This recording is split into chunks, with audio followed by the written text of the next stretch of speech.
What happens when a man who has everything decides he's entitled to more? Richard Sterling, a titan of industry, stood at the pinnacle of New York society. He had the penthouse, the private jet, and on his arm, a woman half his age, the beautiful Isabella. His wife, Eleanor, was a ghost in his gilded life, a quiet, predictable woman left at home.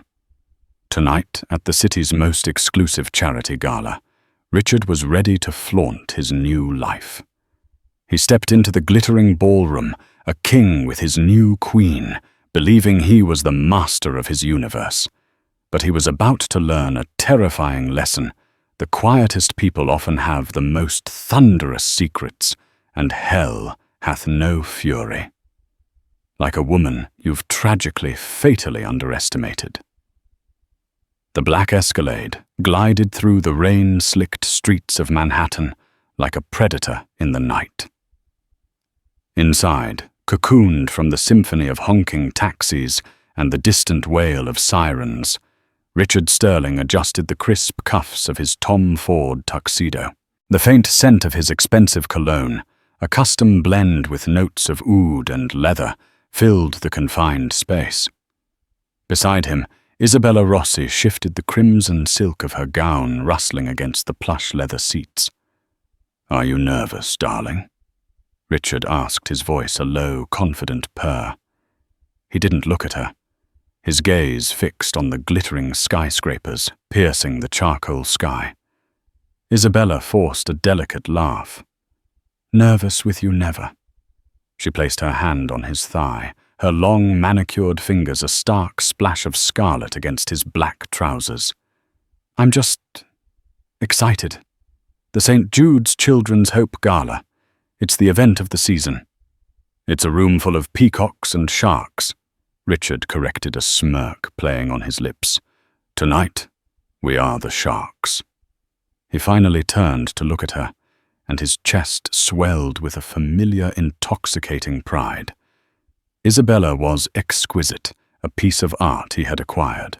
Her dark hair was swept into an intricate chignon, revealing a cascade of diamonds at her ears, a gift from him, of course. Her dress was daring a sliver of fabric that clung to her curves, a statement of youth and vitality. She was everything his wife was not. His wife. Eleanor. The name felt like a relic from another era.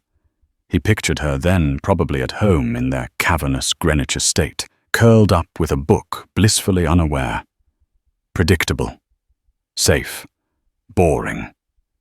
For 20 years, Eleanor had been the perfect corporate wife. She hosted his soulless dinner parties with quiet grace, remembered the names of his business partners' children, and managed their domestic empire with an efficiency that was both admirable and to him profoundly unexciting. She was the bedrock upon which he'd built his company, Sterling Innovations. But bedrock is meant to be stood upon, not admired. "What about Eleanor?" Isabella's voice was a whisper, the only crack in her polished facade. Richard waved a dismissive hand. "What about her? She doesn't do these things. Too loud for her. She prefers her garden club meetings and charity bake sales. She wouldn't be caught dead here." He chuckled, a dry, humorless sound. "Don't waste a second of your beautiful mind thinking about her." He was convinced of it. He'd told Eleanor he had a last-minute business dinner with Japanese investors. It was his standard excuse, a well-worn lie that she always accepted with a placid nod. He had become so accustomed to her passive acceptance that he no longer considered the possibility of her questioning him. He was the sun, and she a distant planet, simply revolved around his gravitational pull. The Escalade pulled up to the grand entrance of the Pierre Hotel on Fifth Avenue. A sea of flashing cameras erupted as the doorman, clad in a formal uniform, opened their door. The cold September air rushed in, carrying the scent of city rain and expensive perfume. Richard stepped out first, a conquering hero. then turned and offered his hand to Isabella. She emerged like a starlet on a red carpet, her smile dazzling her eyes, drinking in the attention. They were a vision of power and beauty. He, the self-made tech billionaire, whose software ran on nearly every computer in the world. She, the vibrant young woman who signaled his continued dominance. As they walked up the marble steps past the velvet ropes and the fawning reporters, Richard felt an electric thrill. This was right. This was how his life was supposed to be. Inside the grand ballroom was a breathtaking spectacle. Crystal chandeliers, each the size of a small car, dripped light onto a sea of beautifully dressed people. The air hummed with the murmur of 100 conversations, the clinking of champagne flutes, and the soft strains of a string quartet playing something by Mozart. The theme was a celestial night, and the room was awash in midnight blues and shimmering silver with tiny star-like lights twinkling from the high, ornate ceiling. Richard navigated the room with practiced ease, a hand firmly on the small of Isabella's back. He nodded at a banking CEO here, shared a brief alpha male handshake with a real estate mogul there. He saw his main rival Marcus Thorne holding court near the Raw bar, and gave him a curt, dismissive nod. Marcus's eyes flickered to Isabella, a glint of what Richard interpreted as pure envy in them. "Everyone is staring," Isabella whispered, her voice a mix of awe and anxiety. "Let them stare," Richard murmured back, his lips close to her ear. "They're looking at the future." He guided her to their assigned table number 1, placed directly in front of the grand stage, the best seat in the house. It was a power play, a statement he'd arranged with a hefty last-minute donation. He was Richard Sterling. He didn't just attend events, he owned them. He held Isabella's chair for her, then sat down, surveying his kingdom. He felt invincible, untouchable. The night was young, the champagne was cold, and the world was exactly as it should be at his feet. He had no way of knowing that he wasn't the owner of this event, but merely a guest at his own public execution. An hour bled into the next. The initial flurry of greetings subsided into the comfortable rhythm of the gala. Waiters moved like ghosts, refilling glasses of Dom Perignon and offering trays of delicate hors d'oeuvres. Richard was in his element, holding court at table 1. He regaled a junior senator and his wife with a slightly exaggerated story about closing a deal in Tokyo, his voice booming with the easy confidence of a man who had never known true failure. Isabella, ever the perfect accessory, laughed at all the right moments, her eyes fixed on him, with a look of pure adoration that fed his ego like dry kindling to a flame. Yet underneath the veneer of control, a strange, dissonant note began to play in Richard's mind. He started noticing things. The stares he had initially dismissed as admiration now felt different. They were longer, more pointed. When he caught someone's eye, they didn't offer a respectful nod. They looked away quickly, turning to whisper to the person beside them. He saw Marcus Thorne across the room, leaning in to speak with a well-known society columnist, a woman named Beatrice Fairfax, whose pen could build or dismantle a reputation overnight. Marcus gestured subtly with his champagne flute in Richard's direction, a predatory smile on his face. Beatrice listened intently, her eyes sharp and intelligent, flicking over to table 1. Richard felt a prickle of annoyance. Thorne was likely spreading some rumor about a hostile takeover or a product flaw. The man was a bottom feeder. "Is everything all right, Richard?" Isabella asked, sensing the shift in his mood. "You seem tense." "Just business," he lied, patting her hand. "Thorne is a snake. Pay him no mind." But it wasn't just Thorne. The whispers felt pervasive, like a change in the room's atmospheric pressure. A group of women wives of his board members huddled near a towering floral arrangement. He knew them all. They had been to his home. Eleanor had hosted them for luncheons. As he watched one of them, a woman named Catherine glanced over at him and Isabella, her expression a mixture of pity and morbid curiosity.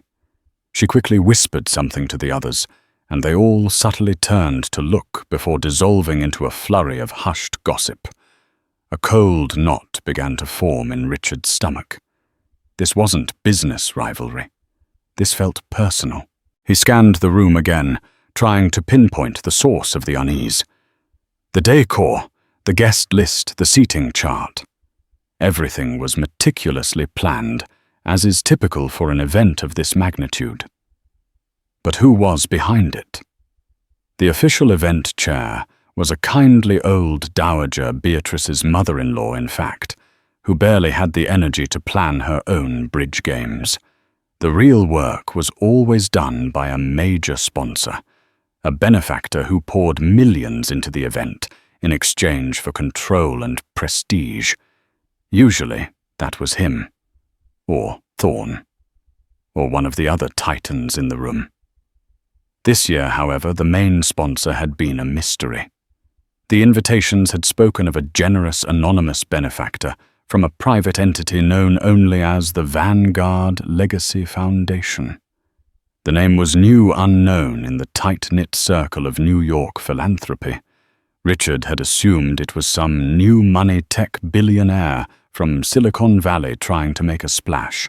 He'd even felt a pang of irritation that someone else had outbid him for the top spot.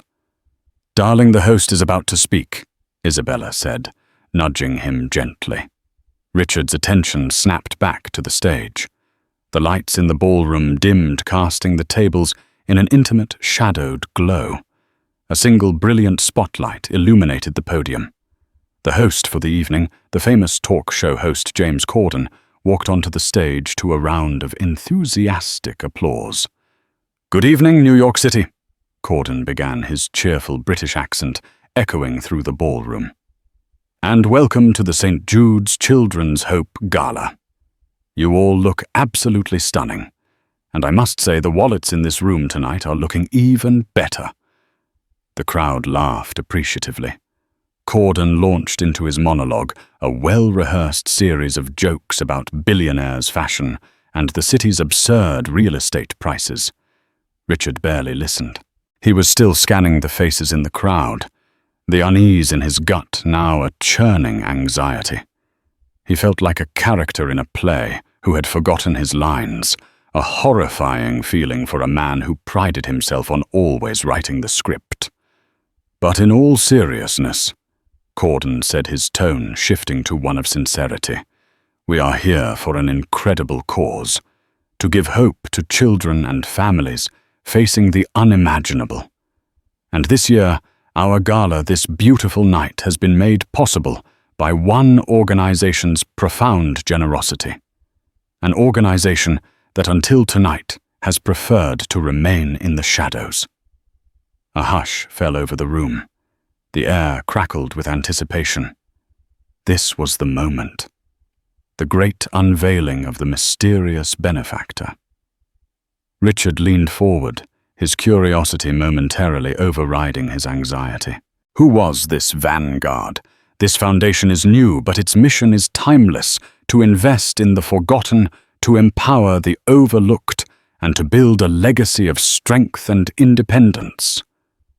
Corden continued reading from the teleprompter with genuine admiration.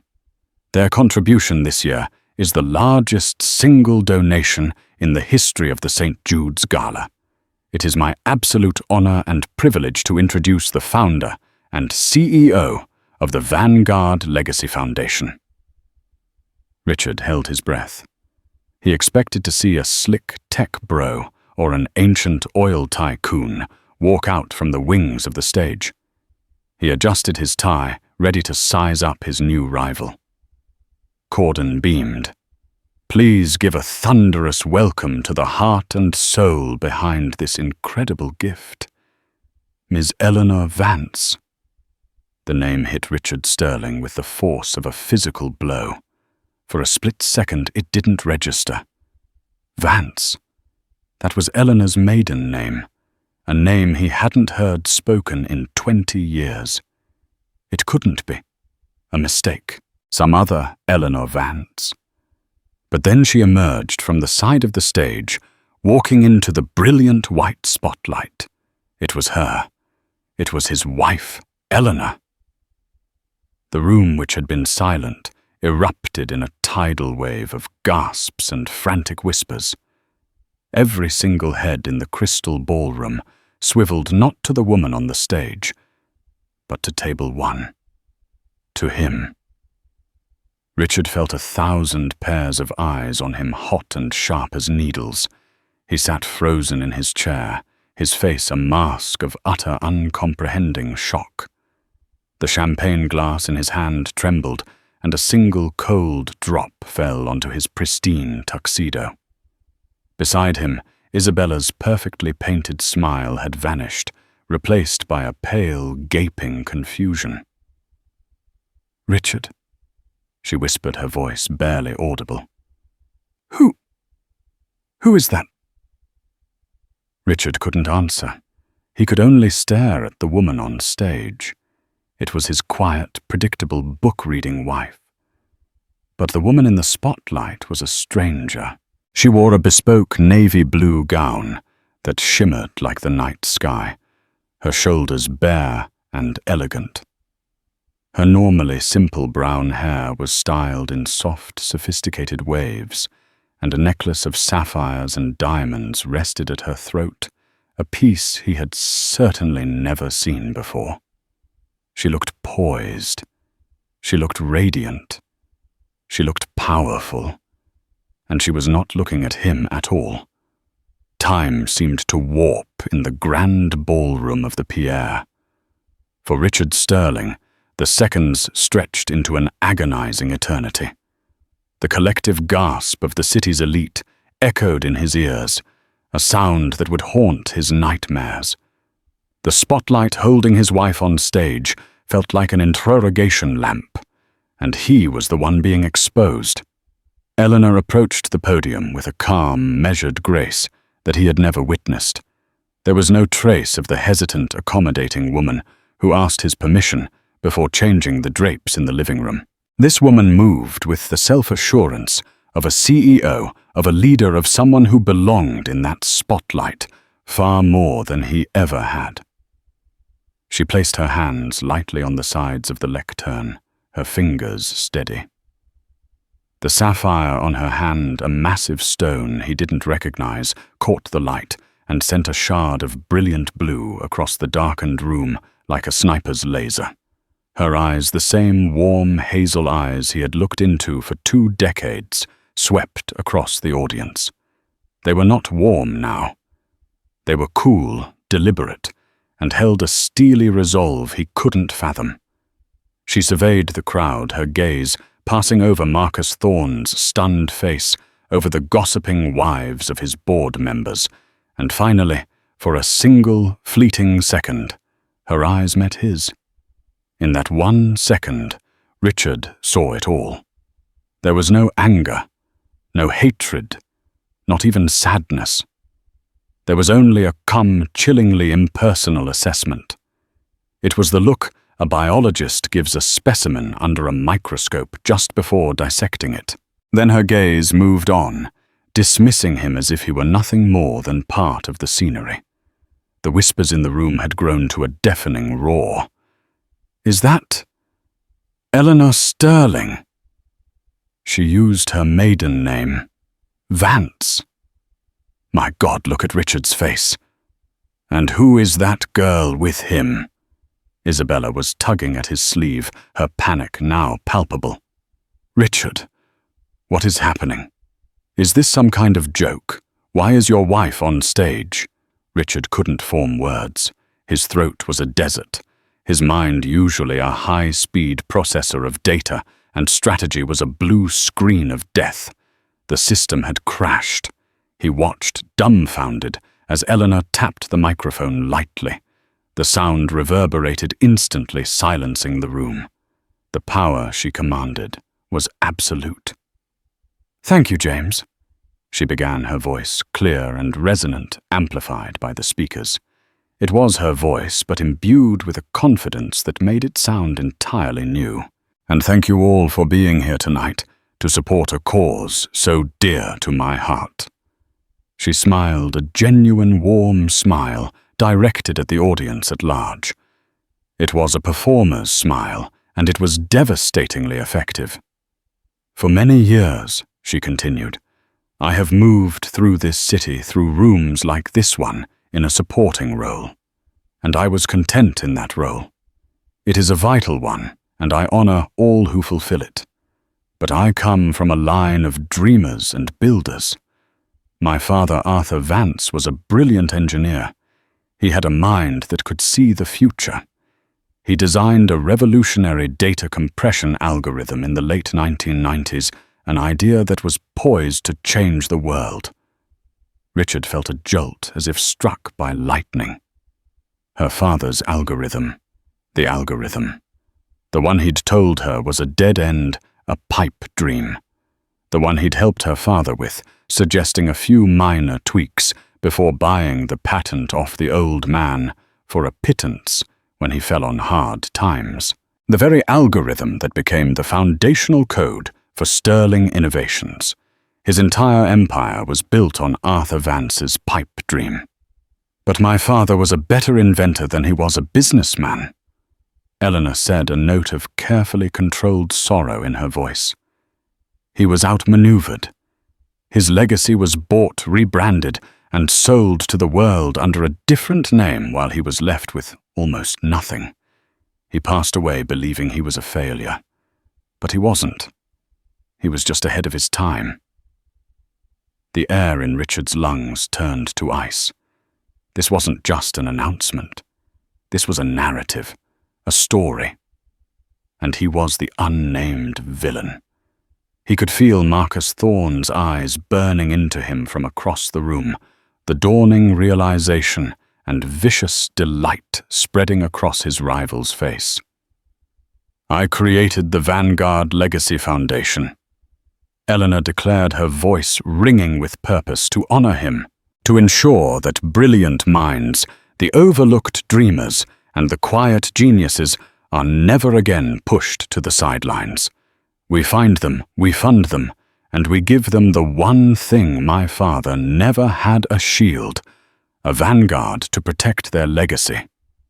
Applause began to ripple through the room, starting as a few tentative claps and growing into a wave of genuine enthusiastic support. They were buying it. They were buying her. "Tonight," she said, her voice swelling with emotion, "we are not just donating to St. Jude's. We are launching a new partnership. The Vanguard Foundation is funding the Arthur Vance Pediatric AI Research Wing, a new state-of-the-art facility that will use predictive analytics and machine learning to create personalized cancer treatments for children." The room exploded into a standing ovation. People were on their feet, their faces filled with admiration. They were applauding her vision, her generosity, her story. Richard remained seated, a stone statue, in a sea of adulation. Isabella, looking lost and terrified, was a bright red stain of shame next to him. Eleanor held up a hand, gracefully quieting the crowd. She took a sip of water, a perfectly timed pause that held every person in the room captive. "True wealth," she said, her eyes once again sweeping the room, "is not about what you can acquire. It's about what you can build. And true power is not about controlling others. It's about empowering them." Her final words hung in the air, a direct, devastating indictment. Then, with another brilliant smile to the crowd, she turned and walked off the stage, disappearing into the wings, as the applause thundered on. She never looked at him again. The spell was broken. The house lights came up, and Richard Sterling was left exposed in the ruins. The whispers now, a chorus of judgment, the weight of 1,000 pressing down on him, suffocating him.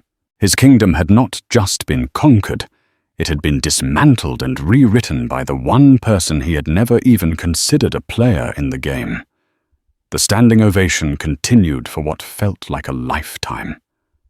James Corden returned to the stage, wiping a tear from his eye, whether real or for show, it didn't matter, and praised Eleanor's incredible spirit and generosity. The Gala's auctioneer took over, and the energy in the room was electric, with attendees now eager to be associated with the night's new star, throwing money at auction items with newfound vigor. But for Richard, the room had gone silent and cold. The thunderous applause was a distant ringing in his ears. He was in a bubble of pure, unadulterated shock. Eleanor, his Eleanor, founder and CEO. The Vanguard Legacy Foundation. Vance. The name was a hammer blow, severing the connection he thought they had. She wasn't Eleanor Sterling tonight. She was Eleanor Vance, a separate entity, a power unto herself. Where had the money come from? How was this possible? His mind raced desperately, trying to compute the variables. Their finances were intertwined, he thought. He was in control. He gave her a generous allowance, which she used for the house, for her charities, for her quiet little life. It was a fortune to most people, but it was pocket money compared to what would be required to fund a foundation capable of making a donation of this magnitude. He replayed her speech in his head, dissecting it. Her father's algorithm. He had the patent. He owned it. It was legally, indisputably his. But then a darker, more terrifying thought wormed its way into his consciousness. Arthur Vance had other ideas, notebooks full of them. Richard had dismissed them as the ramblings of a broken man. Had Eleanor taken them? Had she spent the last 20 years in the quiet solitude of their estate, cultivating her father's forgotten seeds into a forest he never knew existed? The idea was preposterous. It was impossible. Yet the woman on that stage was not a figment of his imagination. The stunned, excited faces all around him were real. The name, Arthur Vance, Pediatric AI Research Wing, was real. "Richard, we have to go." Isabella's voice was sharp, cutting through his stupor. Her face was pale, her eyes wide with a mixture of fear and fury. The doe-eyed adoration was gone, replaced by the hard, calculating look of someone whose investment was about to go bust. "Everyone is looking at us. This is a disaster." He looked at her.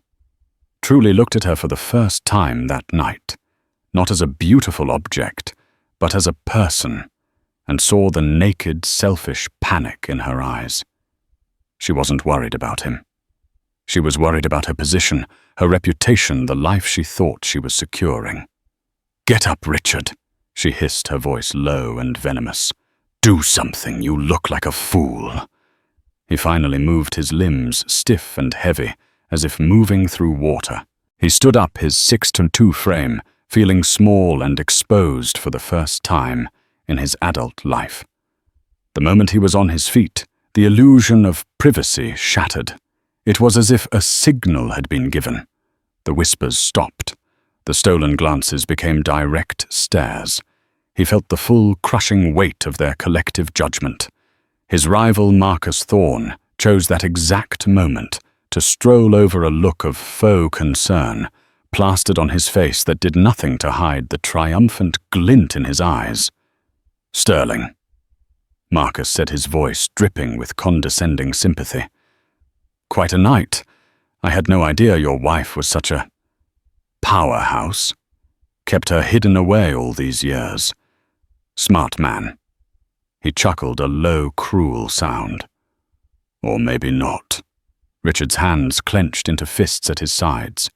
He wanted to wipe the smug look off Thorne's face, to reassert his dominance, but the words wouldn't come. His usual arsenal of witty retorts and cutting remarks had vanished. "Go to hell, Thorne," he managed to choke out. Marcus's smile widened. "Already there, my friend. Looks like you've just joined me. By the way, my board will be thrilled to hear about the instability in the Sterling household. They get so nervous about family-run businesses." He winked a final parting shot before turning and sauntering away victorious. The walk out of the ballroom was the longest walk of Richard's life. It was a gauntlet of averted eyes, pitying looks, and poorly concealed smirks. He kept his head high out of sheer stubborn pride, but he could feel his facade cracking with every step. Isabella walked slightly behind him, no longer on his arm, creating a small but significant distance between them. She was already detaching, insulating herself from the fallout. As they reached the grand foyer, they saw her. Eleanor. She was standing with a small group of people, including the Gala chair and the head of the St. Jude's board. She was laughing, a sound Richard hadn't heard from her in years, a genuine, unburdened laugh. She looked radiant, energized, alive. Standing beside her, holding her wrap, was a handsome, silver-haired man in an impeccably tailored suit. Richard recognized him with a sickening lurch. Julian Croft, one of the most ruthless but respected corporate lawyers in the city. Croft wasn't just a lawyer. He was a kingmaker. As Richard and Isabella passed, Julian Croft's eyes met Richard's. There was no sympathy there. Only a cool, professional satisfaction.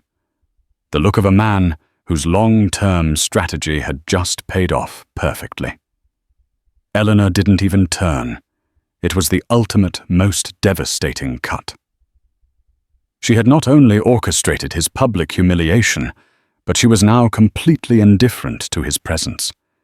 He had been rendered irrelevant in his own life story. They stepped out into the damp night air.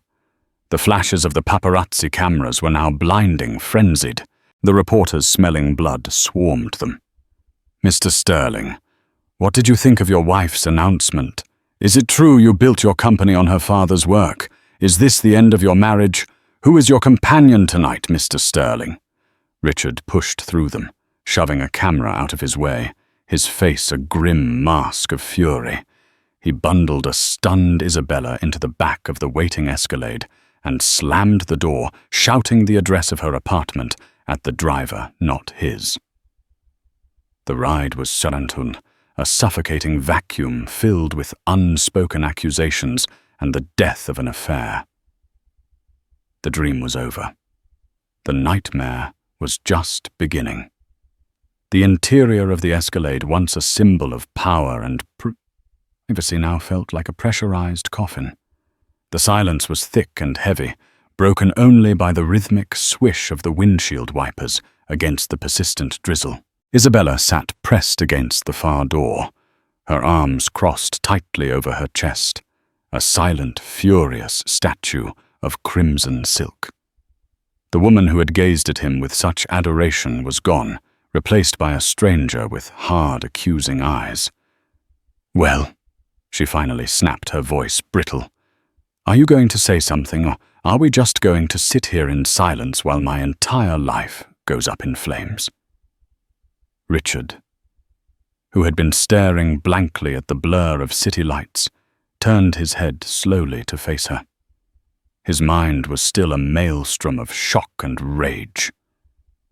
"Your life," he scoffed, the sound raw and humorless. "You think this is about your life?" "Of course it is." She shot back, her voice rising. "I was at your side, Richard. At table 1. That was me on display next to you while your secret genius wife humiliated you in front of every important person in New York. What do you think that makes me look like I'm not just some girl? I'm a professional. I have a business, clients. You've made me a laughing stock. A cliché. A cliché. He laughed, a bitter barking sound that was more of a sob. You think you're a cliché, my wife, my quiet, timid wife, just announced to the world that my entire career is built on a lie, and you're worried about your interior design business. She didn't say your name. Isabella pointed out, her tone sharp and defensive. She was clever. She let everyone else fill in the blank. And they did. You saw their faces. You've been hiding a secret billionaire who was funding your entire life while you played king and paraded me around like a prize pony. The accusation, though wildly inaccurate in its specifics, struck a nerve because of its essential truth. He had paraded her around. He had treated his wife as a non-entity. You don't know what you're talking about, he snarled, falling back on his usual tactic of blustering denial. This is a stunt, a desperate cry for attention. I have no idea where she got that money, but it's a fantasy. She's been listening to her crazy old father's stories for too long. Oh, wake up, Richard, Isabella cried, her voice cracking with frustration. A fantasy. Did the standing ovation look like a fantasy? Did the Arthur Vance pediatric AI research wing sound like a fantasy, and that lawyer she was with Julian Croft? He doesn't handle fantasies. He handles 9-figure divorces and hostile takeovers. You are in serious trouble, and you're sitting here talking about my business as if that's the problem. She was right, and that made him even angrier. He felt control, the one thing he valued above all else, slipping through his fingers like sand. He had been outmaneuvered, outplayed, and completely blindsided. For 20 years he had believed he was playing chess, while Eleanor wasn't even at the board. The horrifying truth was that she had been playing a completely different game, one with higher stakes and a longer strategy, and she had just declared checkmate. She has nothing. He insisted, the words tasting like ash in his mouth. He was trying to convince himself as much as her. Everything we have is in my name. The accounts, the properties, the company. She signed a prenuptial agreement, an ironclad one. She'll get the house in Greenwich and a stipend. That's it. Isabella stared at him, her expression turning from anger to something that looked a lot like pity. It was the last thing he wanted to see. A woman who can pull off a night like tonight, she said slowly, her voice devoid of its earlier heat, is not a woman who is worried about a prenuptial agreement. She didn't do this for a settlement, Richard. She did this to destroy you. And from where I'm sitting, it looks like she's going to succeed. The Escalade pulled up in front of her sleek modern apartment building in Soho. The doorman rushed out with an umbrella. For a moment, neither of them moved. The heated, intimate world they had built over the past year had evaporated, leaving behind a cold, awkward void. Are you coming up? Isabella asked, though the question lacked any real invitation. Richard looked at the building, then back at her face. He saw the calculation there, the rapid reassessment of his value. He was no longer a ticket to the top. He was a liability, a sinking ship she needed to abandon. No, he said, his voice flat. I have things to deal with. She nodded, a small, final gesture. She didn't say, call me. She didn't say, I'm here for you. She simply opened the door and got out, disappearing under the doorman's umbrella without a backward glance. He was alone. He gave the driver the address for the Greenwich estate. The long drive out of the city felt like a retreat from a battlefield where he had suffered a catastrophic defeat. The Manhattan skyline, usually a symbol of his power and success, now seemed to mock him, its glittering lights like the triumphant eyes of his enemies. As the car ate up the miles on the dark, empty highway, his rage began to curdle into a cold, terrifying dread. What had Eleanor been doing all these years? While he was closing deals, traveling the world, and starting an affair. What had she been building in the quiet rooms of their sprawling home? The image of her at her little desk in the library, which he'd always found quaint, now seemed sinister. What secrets were held in the ledgers she kept? What plans were drafted on the laptop he'd bought her for Christmas 2 years ago, the one he assumed she used for recipes and online shopping? He arrived at the estate just before 2 a.m. The grand Tudor-style mansion was dark, save for a single light burning in the master suite upstairs, his and Eleanor's bedroom. He walked in through the massive front door, his footsteps echoing in the cavernous, silent foyer. The house felt different. It felt like her territory now. He took the sweeping staircase 2 steps at a time, his heart pounding in his chest. He was ready for a confrontation, a screaming match, a release for the torrent of fury and confusion coiling inside him. He threw open the bedroom door. The room was empty. The bed was perfectly made. On his pillow, propped up neatly, was a single thick envelope made of heavy, cream-colored cardstock. His name, Richard, was written on the front in her elegant, familiar script. His hands trembled as he opened it. Inside there were no angry letters, no emotional pleas. There were only 2 documents. The first was a legally filed petition for divorce, citing irreconcilable differences. The second was a formal notice of an intellectual property lawsuit filed against Sterling Innovations by the Vanguard Legacy Foundation concerning the patent and derivative works of Arthur Vance. Both documents were signed by her lawyer, Julian Croft. They had been filed that morning. The entire gala, the speech, the humiliation. It wasn't the opening salvo. It was a victory lap. The war had been planned and executed in secret, and he hadn't even known it was being fought. He sank onto the edge of the bed, the crisp legal papers crinkling in his white-knuckled grip. The fight he was ready for was already over. He had already lost. The dawn brought no relief, only a grey, unforgiving light that seemed to seep through the mullioned windows of the Greenwich estate, illuminating the dust motes dancing in the silent air. Richard hadn't slept. He'd spent the night pacing the length of the master suite, the legal documents spread on the antique dresser like a declaration of war. The silence of the house was unnerving. He realized with a start that Eleanor's presence, which he had long taken for granted and deemed unremarkable, was in fact the subtle force that had made this massive house a home. Without her, it was just a collection of expensive objects in empty rooms. His first call, made as the sun crested the horizon, was to his own legal team. He got the head of his corporate counsel, a bulldog, of a man named Frank Peterson, on his private line. "Frank, it's Richard. We have a 5-alarm fire." He explained the situation in clipped, angry tones, the gala, the speech, the divorce petition, and most critically the IP lawsuit. There was a long silence on the other end of the line. When Frank finally spoke, his voice was heavy, stripped of its usual bravado. "Richard, I got a courtesy call from Julian Croft's office late yesterday afternoon.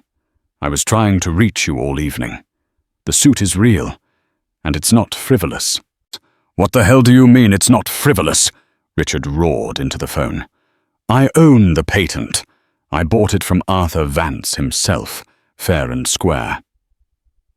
"You bought patent 7432888, the core compression algorithm," Frank said, his voice taking on the weary tone of a man delivering bad news.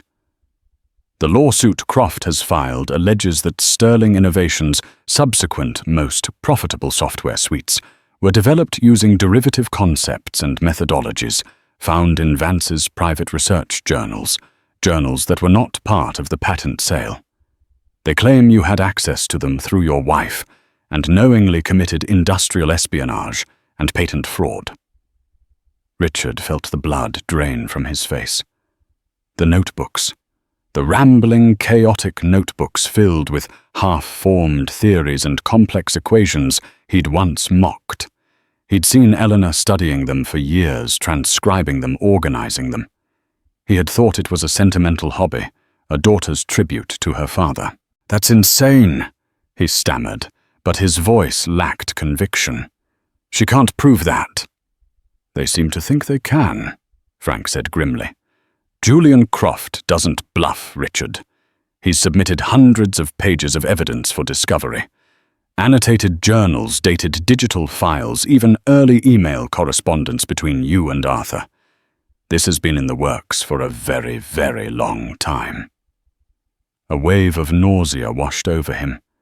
Every dismissive conversation, every time he had brushed her off when she tried to talk about her father's work, replayed in his mind, now cast in a sinister new light. She wasn't reminiscing.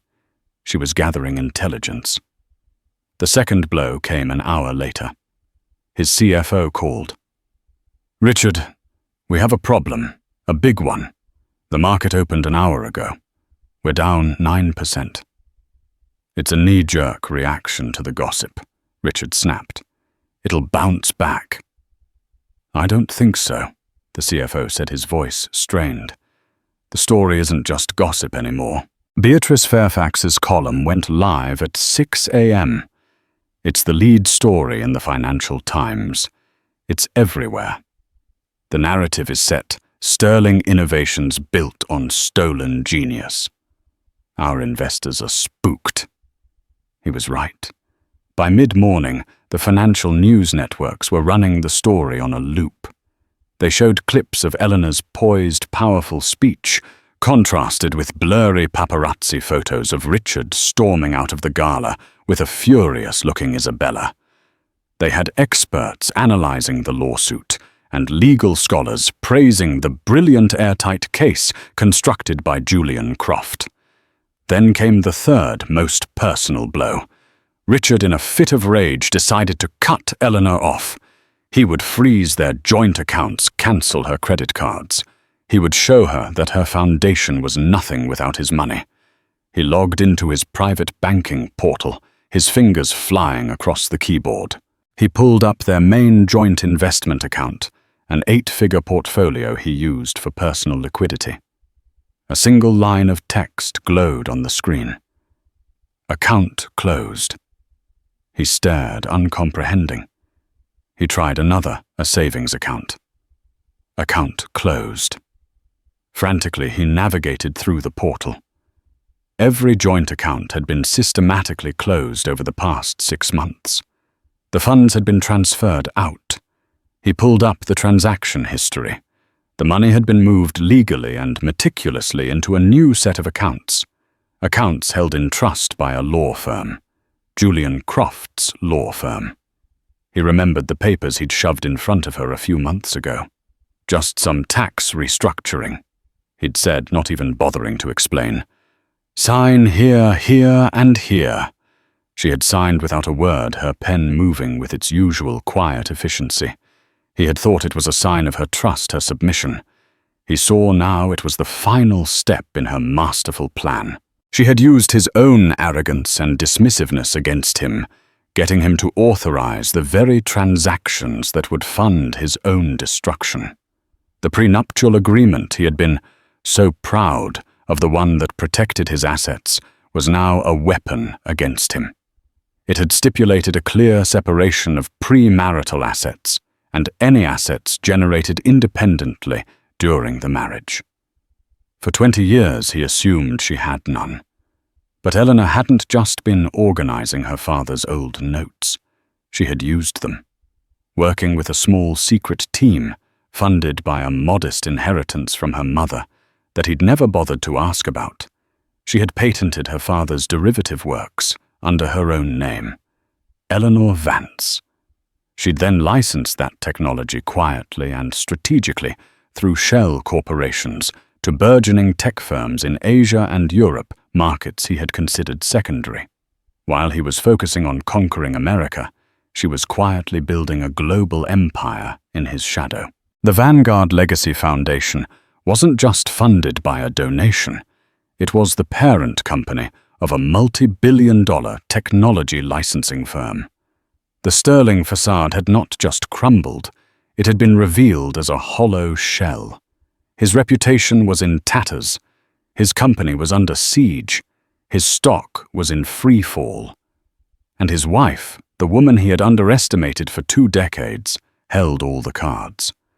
She had not only left him, she had in a single, devastatingly brilliant move become his direct and most formidable competitor. He was alone in a vast, silent house that no longer felt like his, staring at a computer screen that confirmed his utter and absolute ruin. A week later, the store's storm had not hussassed. It had intensified into a Category 5 hurricane. Sterling Innovations' stock had plummeted by over 30%, wiping out billions in market value. The board, once a collection of his loyal yes men, was in open revolt, calling for an emergency meeting to discuss his future as CEO. The IP lawsuit was a guillotine hanging over the company's head, freezing potential partnerships and scaring off investors. Richard's life, once a monument to success, was now a frantic damage control operation. He had tried to fight back. He'd hired a notoriously aggressive PR firm, which issued statements decrying the baseless and slanderous accusations of a scorned wife. But the narrative was too powerful, too compelling. Eleanor was David. He was Goliath. And everyone was rooting for David.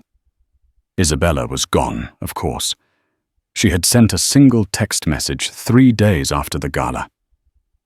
"I'm sorry, Richard, but I can't be a part of this mess." He hadn't bothered to reply. She was a symptom of his arrogance, and the disease itself was now consuming him. The final meeting was not one of his choosing.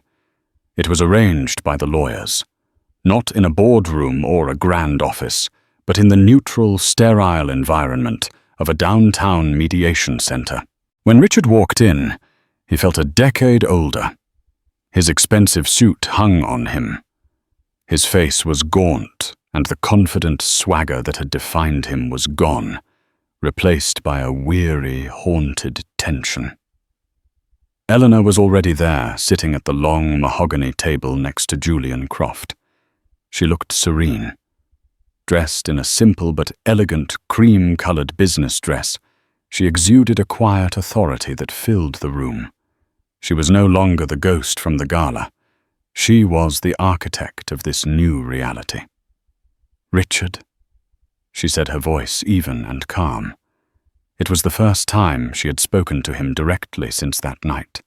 The sound of it, so familiar, yet so foreign, sent a shiver down his spine. "Eleanor," he replied, his voice hoarse. "What do you want?" "This isn't about what I want anymore, Richard," she said, gesturing to a stack of files in front of Julian. "This is about what is going to happen." Julian Croft took over his voice, the epitome of professional detachment. He laid out the terms of the settlement. They weren't a negotiation. They were a verdict. Eleanor was not contesting the prenuptial agreement. She didn't need to. She was, as Croft explained already, independently wealthier than Richard. The divorce would be simple and clean. She wanted nothing from him. Not the house, not the art, not a penny of his money. The house in Greenwich, she explained, would be sold with the proceeds donated to a women's shelter. The true devastation lay in the terms of the IP lawsuit settlement. "The Vanguard Foundation will drop the lawsuit under one condition," Croft stated, looking Richard dead in the eye. "That Sterling Innovations issues a full and public retraction of its founding story.